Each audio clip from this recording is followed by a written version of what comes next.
होता है। 1965 की बात कर रहे हैं। अच्छा चलो सही, शुक्र आपने बढ़ा लिया। चलिए जी सेकंड सेट की तरफ चलते हैं। बैंक करेंगे, तुम स्पीड उन जाएंगे। दुआओं को ना संभाल के रखो प्लीज, आप उस दुआओं को बहुत सारी जगहों पे संभाल के रखें, वो बहुत सारी जगहों पे आपके काम भी आती हैं।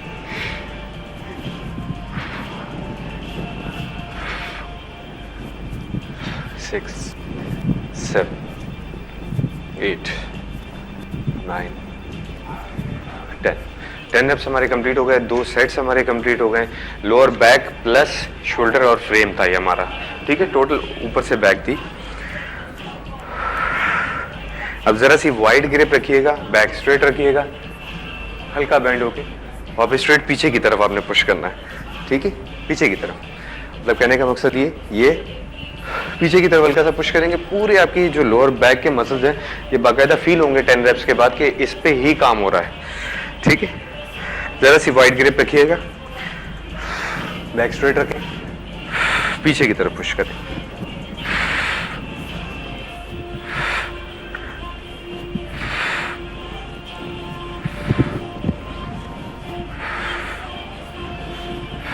सेवन 8 9 10 रेप्स हमारे कंप्लीट हो गए। सेकेंड सेट भी इसी तरह से लगाएंगे। लास्ट हमारी एक्सरसाइज चल रही है बैक की। वाइड ग्रिप रखें, बैक स्ट्रेट, पीछे की तरफ।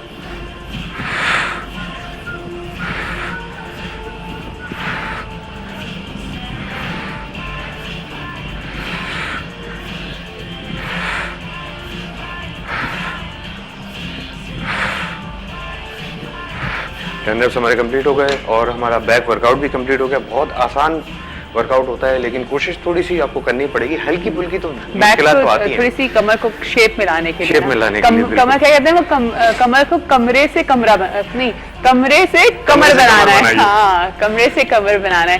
तो थैंक यू। थोड़ी सी मुश्किलात होती है ये, जैसे कि मतलब जाहिर सी बात है बढ़ाने में आसानी होती है लेकिन बढ़ाने में तो बहुत ही आसानी होती है, बहुत ही ज्यादा आसानी होती है। और जब लोग शादी के बाद ज्यादा आपका वेट गेन स्टार्ट हो जाता है, जब आप बहुत ज्यादा खुश होते हैं ना तो फिर सब कुछ खाया जा रहा होता है ना, सब कुछ खाया जा रहा है। सबसे ज्यादा पता है वेट कैसे बढ़ता है? लोगों के पास वो जब खुश रहने से लगता है वेट गेन होता है। दावतें होती है, लोग मीठा मुंह कराते कराते कराते कराते वेट बढ़ा देते। नहीं, मैं तो बहुत खुश रहती हूँ, अल्लाह का शुक्र है, ऐसी बात नहीं है। लेकिन मैं जरा थोड़ी सी अच्छा पता है मेरे हस्बैंड की, आमिर की, हम दोनों की जो हमारी जो एक लड़ाई होती है ना वो इसी बात पे होती है कि तुम ये मत खाओ, ये हेल्दी नहीं है, ये अनहेल्दी है, ये जंक फूड है।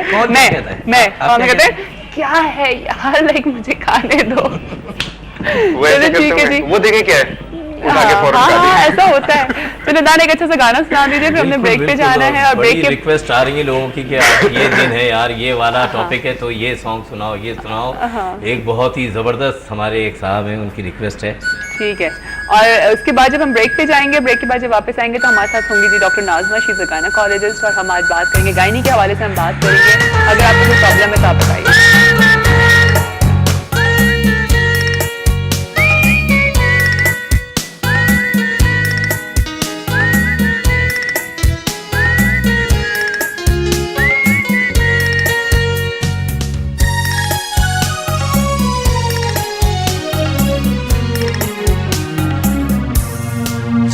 कोई बात गड़ जाए, जब कोई मुश्किल पड़ जाए, तुम देना साथ मेरा ओ हमनवा।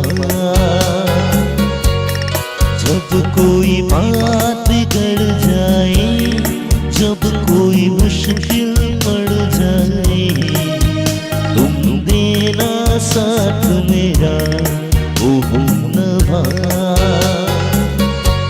न कोई है न कोई था जिंदगी में तुम्हारे सिवा, तुम देना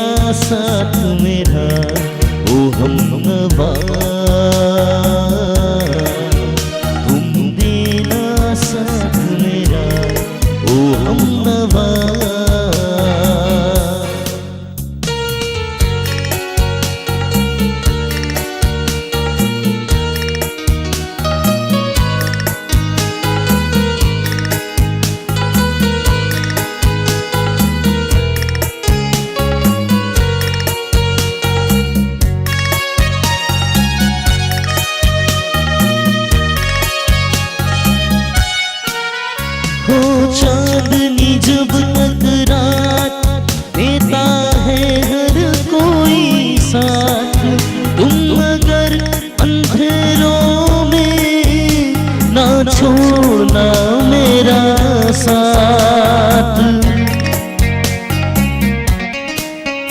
हो चांदनी जब तक रात देता है हर कोई साथ, तुम मगर अंधेरों में ना छोड़ना मेरा साथ। जब कोई बात बिगड़ जाए, जब कोई मुश्किल पड़ जाए, तुम देना साथ मेरा ओ हमनवा, तुम देना साथ मेरा ओ हमनवा।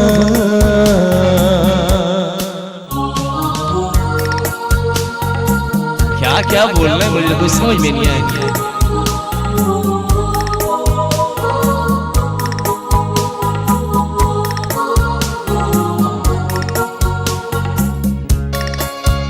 क्या गाना है ये?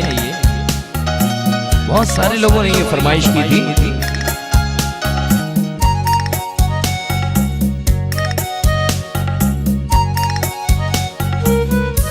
वफादारी की वो रस्में निभाएंगे हम तुम रस्में, एक भी सांस जिंदगी की जब तक हो अपने बस में।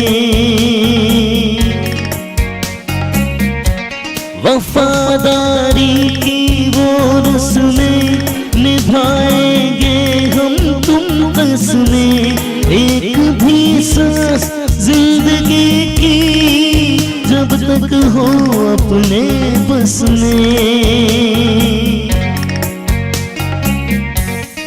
जब कोई बात बिगड़ जाए, जब कोई मुश्किल पड़ जाए, तुम देना साथ मेरा ओ हमनवा, तुम देना साथ मेरा ओ हमनवा।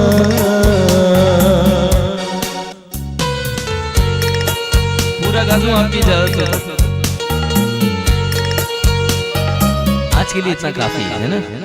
Thank you. Welcome back. दफा फिर आप सबको खुशामदीद करती हूँ सुबह बखैर वाइब के साथ में। यकीनन आप सबकी सुबह अच्छी जा रही होगी। वो जिस तरह से मैंने कहा था ना कि आप लोग पहुँच गए होंगे जी अपने टाइम पे, जिस तरह आपके हस्बैंड ने आपको मुंह दिखाई में कोई चीज़ दी होगी और आपको याद आ रहा होगा वो टाइम, यकीनन याद आ रहा होगा। और क्योंकि आज का हमारा टॉपिक भी यही है कि आप बताइए कि आपके हस्बैंड ने आपको मुँह दिखाई में क्या चीज़ दी थी। ऑप्शन भी आपको दिए हैं, साथ साथ की चीज़ जेवर में कोई ज्वेलरी में कोई चीज़ आपको दी गई थी, दुआएँ दी थी, क्योंकि दुआओं से बढ़कर कोई और तोहफा नहीं हो सकता, गुलाब का फूल दिया था, या साथ साथ कैश मिला था। आप लोगों के साथ हमें बताइएगा, टॉपिक भी ज़रूर बताइएगा। लेकिन इस वक्त जो मेरे साथ हमारी जो एक्सपर्ट मौजूद हैं, डॉक्टर नाज़मा हैं, शी इज़ अ गायनेकोलॉजिस्ट और MS हैं जी, गिजरी मैटरनिटी हॉस्पिटल की हैं और वहाँ पे होती हैं। और साथ साथ उन्हीं के साथ हमारे साथ हैं जी डॉक्टर सरीका, वो भी गायनेकोलॉजिस्ट हैं, वहीं पर होती हैं गिजरी मैटरनिटी हॉस्पिटल में। इनको वेलकम करते हैं अपने शो पे। अस्सलाम वालेकुम। क्या हाल है आपके? ठीक कैसी हैं डॉक्टर नाज़मा?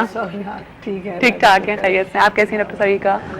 ठीक ठाक है। थैंक यू सो मच कि आप लोग हमारे शो के ऊपर आए। और हमने आज डिस्कस करना है वुमेंस हेल्थ को, ख़वातीन की सेहत कब हम लोग, मुझे लगता है कि ख़वातीन जो हैं वह एक वक्त आता है कि अपना ख्याल करना छोड़ देती हैं।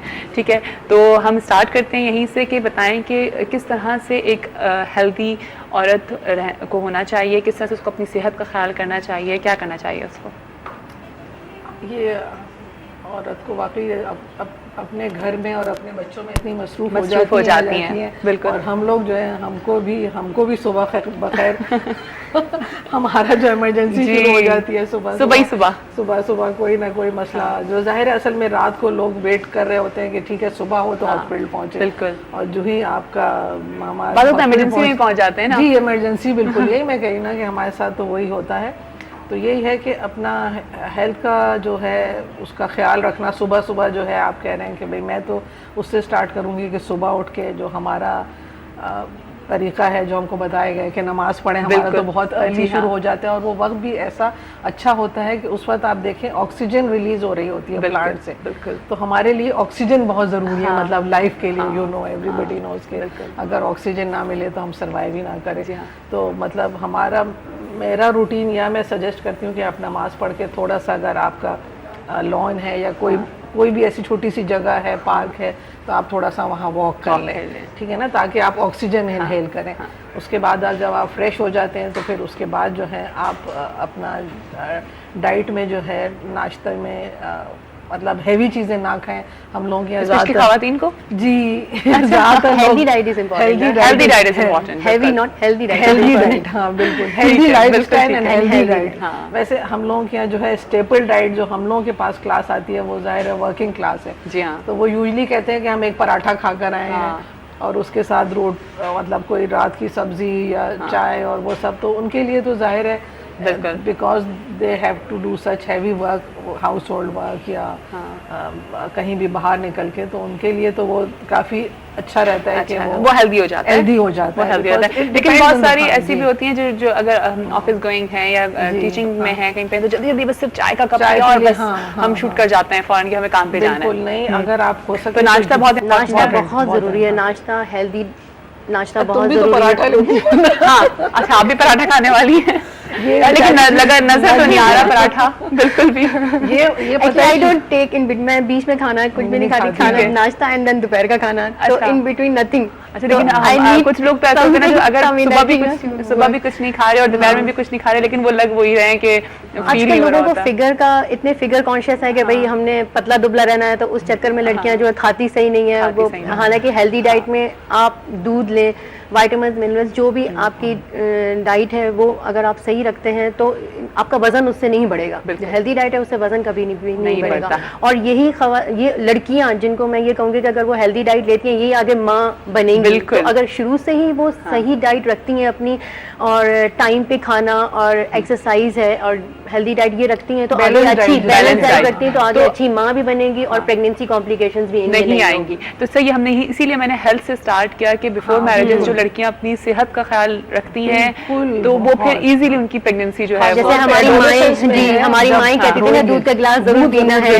तो जरूर पीना है, अभी भी है, जरूर पीना है दूध का गिलास, नहीं होती कैल्शियम नहीं लेते, फ्रूट्स खाने हैं आपने, जैसे अब तो फ्रूट्स बहुत से लोग फ्रूट्स नहीं लेते, फ्रूट्स लेने हैं, वेजिटेबल्स हैं वो लेनी है आपने, ज्यादा अब बारबेक्यू साइड पे चले गए हम लोग, वो हेल्दी नहीं है, वो हेल्दी नहीं है। अच्छा, तो अगर हम अपनी हेल्थ का ख्याल रखें और शादी के बाद जो कॉम्प्लिकेशन स्टार्ट हो जाती हैं प्रेगनेंसीज में, तो उस वक्त जब कंसीव करने का प्लान हो किसी का कि जी अब हमने कंसीव करना है, तो किन किन चीज़ों का इंपॉर्टेंट चीज़ों का ख्याल रखना चाहिए एक हस्बैंड वाइफ को, दोनों को किस तरह से ख्याल रखना चाहिए अपना, और स्पेशली ख़वातीन को अपना किस तरह से ख्याल रखना चाहिए कि वो कंसीव कर सकें, क्योंकि बहुत सारी कॉम्प्लिकेशंस आ रही होती हैं, कंसीव भी नहीं कर पा रही होती हैं, किसी को हेल्थ इशूज़ होते हैं, किसी को ये होता है कि जी वेट बहुत ज़्यादा है, इस तरह की प्रॉब्लम्स भी बहुत ज़्यादा आ रहे होते हैं। जी, जो वैसे तो कंसीव अक्सर लोग कर ही लेते हैं, लेकिन जो नहीं कर पाते उनमें कुछ ना कुछ मेडिकल प्रॉब्लम्स भी होती हैं, कुछ वो इतनी ओबीज होते हैं जिसकी वजह से नहीं कर पाते, कुछ उसमें हार्मोनल डिफेक्ट्स भी होते हैं जिस वजह से नहीं कर पाते ऐसे पेशेंट्स, तो उनका तो ये होता है कि 1 ईयर तक अगर वो नहीं कर पाते तो देन